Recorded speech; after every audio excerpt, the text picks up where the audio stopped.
EMF stands for electromagnetic fields. That's what they say electricity puts off. That's not good for us. It's not something that the actual heaters are producing with the infrared. And that's the biggest misconception that I think customers and people looking for saunas don't understand, is that it is not special to infrared saunas in the least.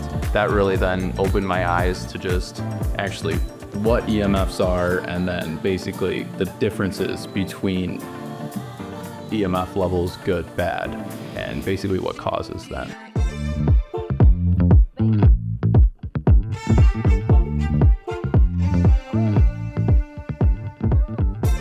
I am Eric Krolovitz, and I'm the Sweat Fanatic, and this is the Sweat Fanatics Podcast, where we talk all things sweating.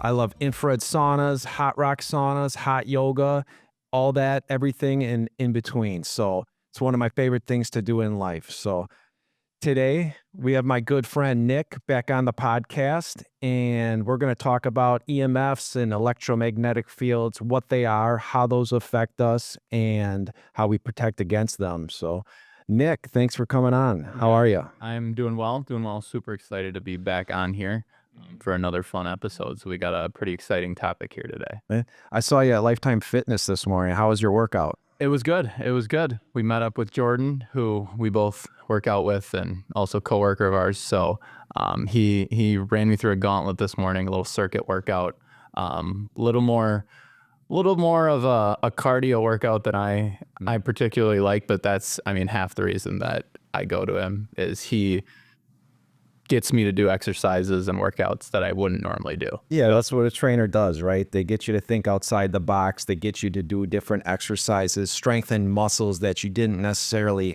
think about when you're doing the normal bench press, squat, sit-ups, all that type of stuff. I love Jordan. He's my trainer too. He's awesome. And I got a session with him tomorrow morning, so I'm looking forward to it. But I'm also knowing he's going to push me harder and make me a better human, he's going to make me stronger and improve my health. So, and that's the big thing is I feel like when you're working out consistently, you can fall into kind of a cycle where you do the same workouts for the same number of reps. Obviously, you might be increasing the weight over time, trying to get stronger, but then that really kind of puts your body in just a plateaued level because you're only working the same muscle groups. And like you kind of hinted at, Jordan gets you working those muscles that you wouldn't normally work. Oh, so for years, I feel like it was a decade of me lifting weights on my own, no science behind it, no program, just go to the gym, lift some weights.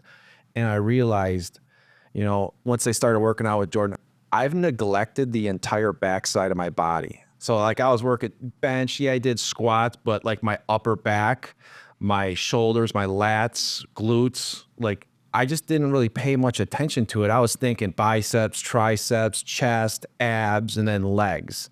And, I showed you the picture this morning with my upper back exposed, and how the right side of my upper back has a lot more muscle than the left side of my upper back. So, and you can see it in this picture. So that's where Jordan was, or I know you were talking to Jordan about how, or I kind of actually indicated, like, is that because you do too much yoga? Like those muscles is one, not as, I wouldn't say like you don't want your muscles tight, but is one so loose, used to just that stretching motion where one side gained more muscle and the other side just got way more limber. Yeah. And, I lift tool bags, backpacks, heavy backpacks all the time. And I always grab it with my right arm and throw it over my shoulder. So I don't know if that has a role in it. I'm right-handed, so I think it's probably common that you might be stronger on your dominant side, but now I'm trying to lift the bag with my left side. I don't know if it's going to do anything at all, but that's just my own brain working. But yeah, so I definitely need to strengthen my upper left side of my back. So, and like you said, everyone kind of focuses on the main muscle groups, and you forget there's so many different little muscles in the body. And I was up in Minnesota this weekend at our store at the Mall of America, and for whatever reason, my back stiffened up, and it was just one side, and it was only for a day, but for the life of me, I couldn't find out or think about what it was that caused it. Mm-hmm. And the more I thought about it, it probably wasn't something that caused it. It's I wasn't putting in the work as far as strengthening the muscle, making sure the flexibility is there to prevent injuries. So that was on me, a little reflection just on this past weekend when I was sitting there with a sore back. Yeah, I mean, I get it. I have the same thing. So every once in a while, you get that tweak in your back and you're like, what am I doing here? All right. So today we have an important topic. We're going to cover EMFs, electromagnetic fields, why it's important, why it's a thing in the infrared sauna world. Before getting into saunas and stuff like that, did you know what EMFs were or why they're important? So I didn't really know anything about EMFs particularly. I will say I knew that electricity was producing some sort of, for lack of a better word, energy, or just there was some causation for, obviously, when there's an electrical current. Didn't really think anything of it. Obviously, we're in such a technological age where you're surrounded by it at almost all times. So especially It's everywhere. Yeah. Like if you're in a room with electricity, if you're by appliances, if you're in your car, that's a modern car, like any of that stuff, we are exposed to it everywhere with all the power everywhere, the radio frequencies, cell phones, Wi-Fi, Bluetooth. It's a lot. 100%. And so I kind of always thought, like, obviously just with the way the world's progressing and more technological advances, that's going to be kind of something that I'll only have to worry about it when I have to worry about it. So then obviously coming on board and starting to get involved in just infrared saunas and that whole world, that really then opened my eyes to just actually what EMFs are, and then basically the differences between EMF levels, good, bad, and basically what causes them. And So what are EMFs, right? So that's the question. EMF stands for electromagnetic fields. That's what they say electricity puts off. That's not good for us. So it's not something that the actual heaters are producing with the infrared. And that's the biggest misconception that I think customers and people looking for saunas don't understand, is that it is not special to infrared saunas in the least. My buddy, Morgan, he sits in his truck and he takes an EMF meter and he puts it right on his steering wheel, and he's got way more EMFs than any sauna is going to ever produce sitting right there. and that's for if you take one and put it to, I mean, our iPad, our phone that's in our pocket 90% of the time, a dishwasher that's in 90% of all homes, everything that uses electricity. And like you said, it's not just mutually exclusive to infrared. And I think that's a big misconception in the industry. And do you think that's more so related to just people not knowing? I think where it comes from is infrared is like something that comes from the sun, right? It's radiant heat. You go outside, you feel the sun hitting your body and you feel the heat, but it's not, you can be outside in a cold day, but you're warm because of the radiant infrared heat that the sun is producing. So I think people misconstrue that, like they almost compare it to like ultraviolet radiation, gamma rays, X-rays, all those type of rays that we don't want to be exposed to from the sun, where they think that the heaters in an infrared sauna are producing ultraviolet, gamma, X-rays, microwaves, that type of stuff, which is just not the case. An infrared sauna produces infrared radiant heat, which is only good for us. No harmful side effects ever recorded, no medical contraindications, and they just haven't been able to separate the fact that it's just the good things that come from it. Infrared produces photosynthesis. Without photosynthesis, there would be no life on this planet. We'd be living on this planet of Mars. So we need it for life and for life to grow and thrive and survive. So we got that established. So EMFs come from the electric panel. They are not produced with infrared. Now we want to see how they're measured. So we got some meters here. This is a tri-field meter where you can test EMFs. This is another meter here that is a popular one that people will measure EMFs, EFs in an infrared sauna. Measuring the EMF levels in an infrared sauna, it's kind of tricky, right? Because you have EMFs everywhere. So, And that's for in a room, there's just ambient EMF levels, because if the room has power going to it, there's going to be that ambient level of it. and I got this tri-field meter on here.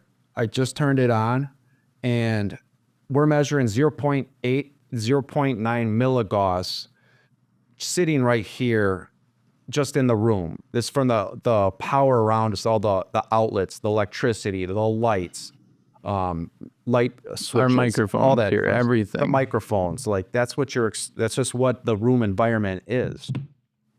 One of the things my best friend Luke is, he's a fanatic with it. Everything that he purchases, he tries to make it low EMF, and then he tries to shield it. And yeah, he doesn't go as far as being tinfoil hat guy, but I mean, he's getting close, and that's okay. I love him.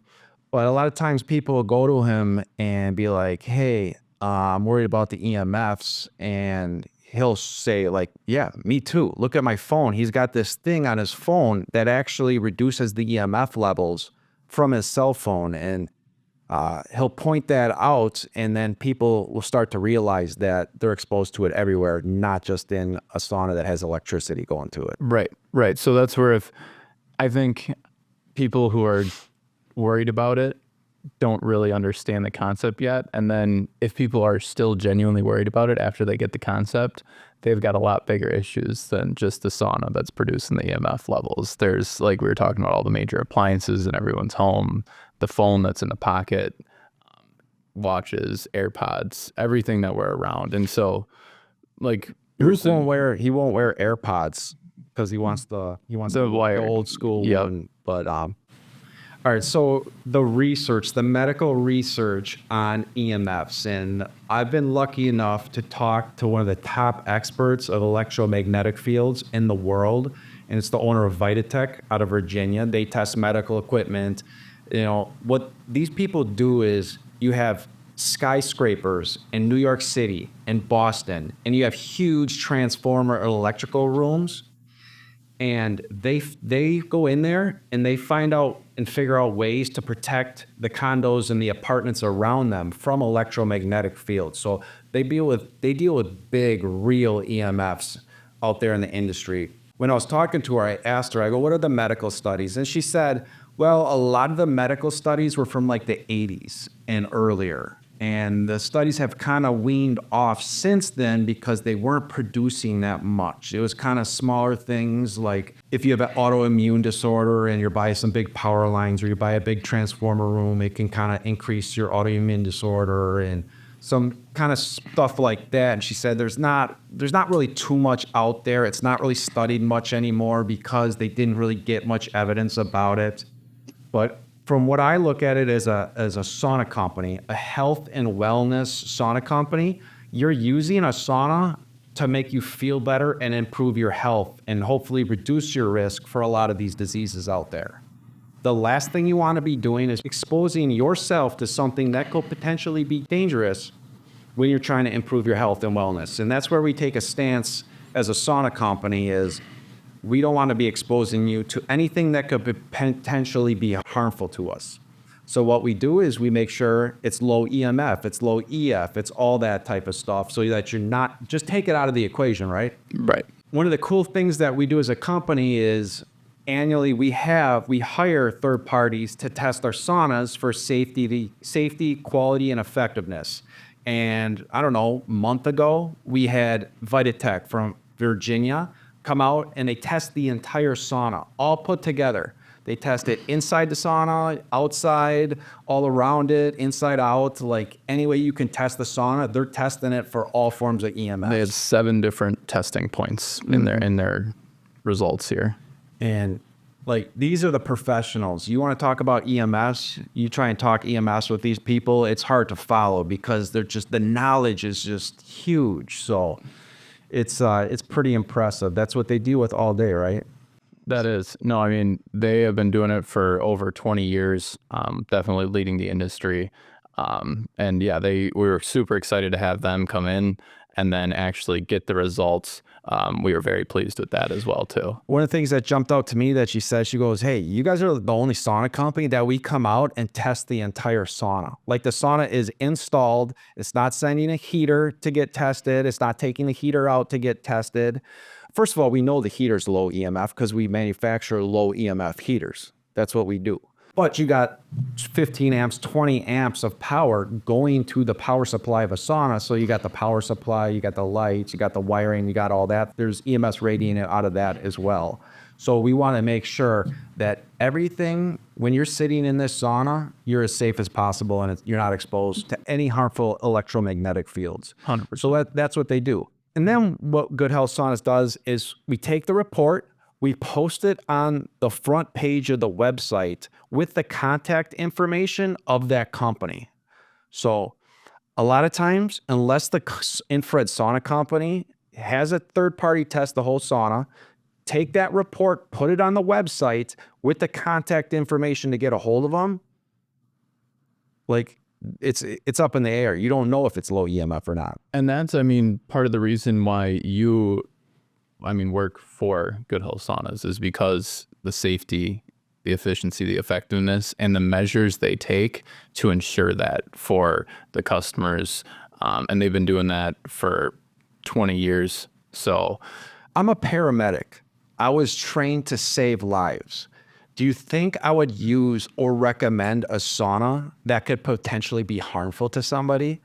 I use the sauna every day of my life, my own sauna. I got the 3-person corner signature series.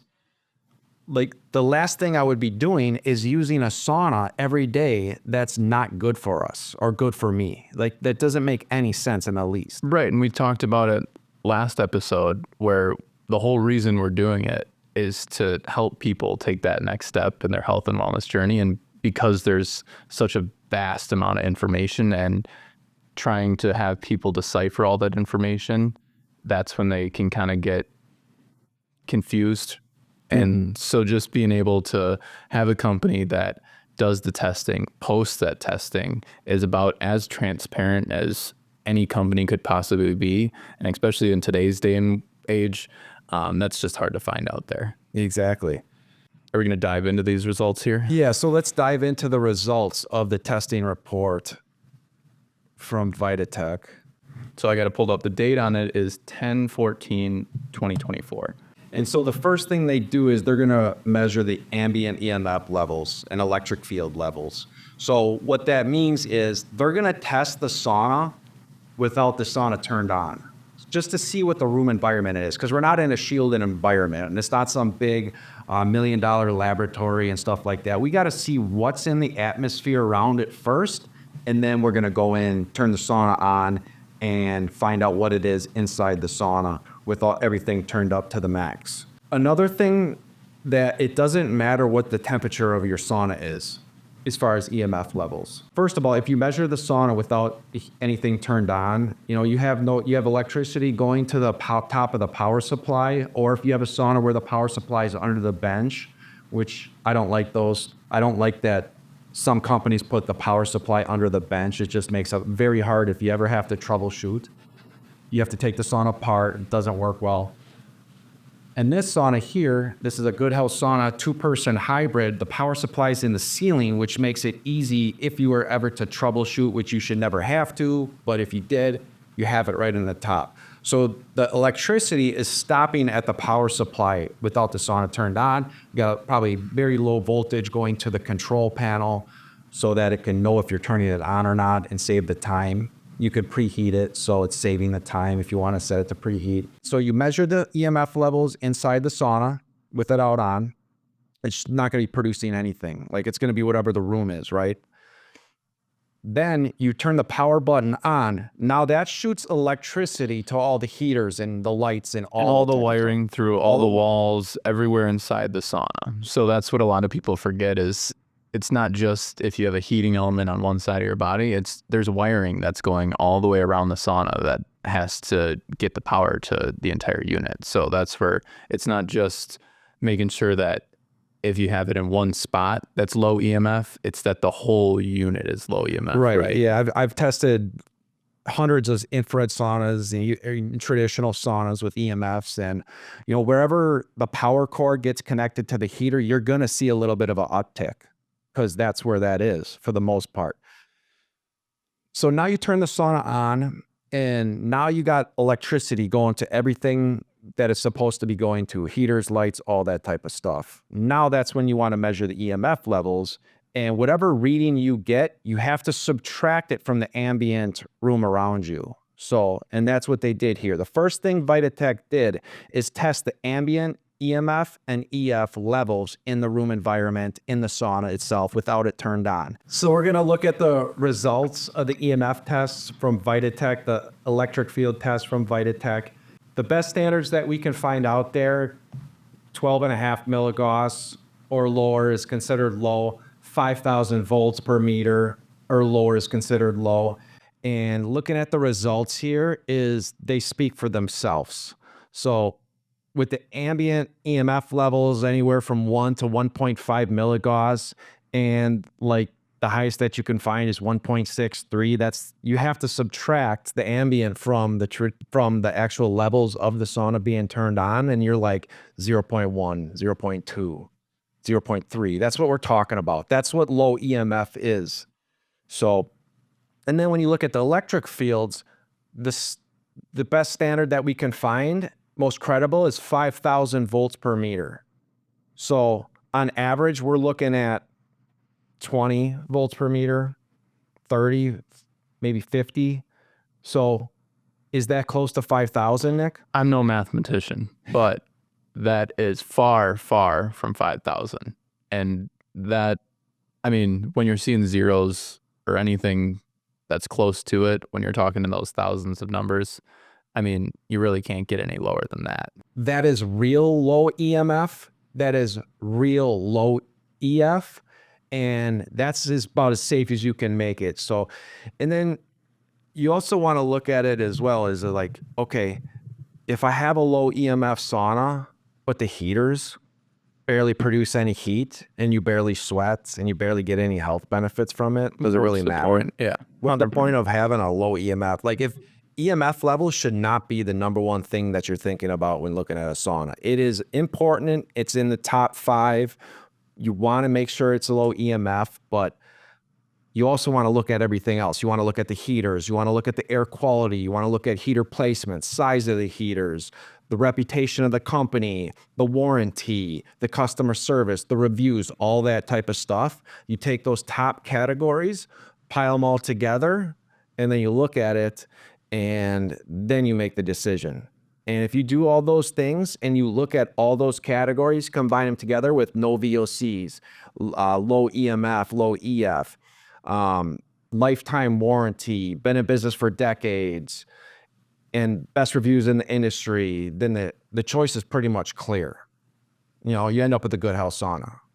And we hear that time and time again. Obviously, we talk to a lot of people who are seeing that variety, lack of a better word, variety of options. Mm-hmm. But then when, like you said, you can break it down to look, everyone is looking for obviously the main 5 things. You're getting it because you want to be safe. You want to make sure it's going to work. You want to make sure you're going to have it for a long time. And you want to make sure that the company is going to be there for you. And like you said, when you actually look at it, compare the two, Good Health Saunas takes the cake 10 out of 10 times. Every time. And like you said, some of the high EMF infrared saunas out there can be in the 40s, 50s. So when you're looking at just a number standpoint, no, it's 50 times what, or 25 times what a Good Health Sauna's EMF ratings are, and a true low EMF sauna. So when people are experiencing the headaches or some of the side effects that some people may get, it's almost in the numbers. And when you're kind of looking at it, and obviously some people aren't too worried about it when you're thinking of the harmful EMFs versus these, but when you're looking to get something, like you said, investing in your health, you want to get something that you know you're going to benefit from and you know is safe for you. Yeah, when I think about it, it's like, okay, so you're going to protect yourself from EMFs with the infrared sauna, which is good. I applaud you, and you should do that. but you're not protecting yourself anywhere else in your life. Right. So if you're going to get caught up with the EMF levels in an infrared sauna, but you don't care about the fact that, your refrigerator, your stove, your washer, your dryer, or all the lights in your house might be way higher than, anything that you would be exposed to in any infrared sauna, whether it's high or low EMF. What was that analogy you kind of told me before we started here? Oh, so it's like a glass of wine. So, right? There's positive benefits to drinking wine as far as the antioxidants, the heart benefits that we've seen out there, but it's still alcohol at the end of the day. So, and what did you say? What did you say about cell phones? So they say cell phones are harmful EMFs, but everyone has one in their pocket and no one's getting rid of it anytime soon. Like I said, I remember before cell phones, when I had to call a girl and ask her on a date, I had to sit in the middle of the living room and grab the phone that's got a wire going to it, and I can't leave there, and I have to ask her out on a date with my whole family around me, and I'm sure her whole family around me, and everybody's listening in, and maybe that was good for me. Did she say yes? She did say yes. There we go. All right, Nick. So I think we covered the basics of EMFs. We talked about low EMF. What is low EMF? Why are we concerned about it? And how it gets there. And this is a good overview of what's going on with the EMF levels in the industry. So we're going to sign out from here.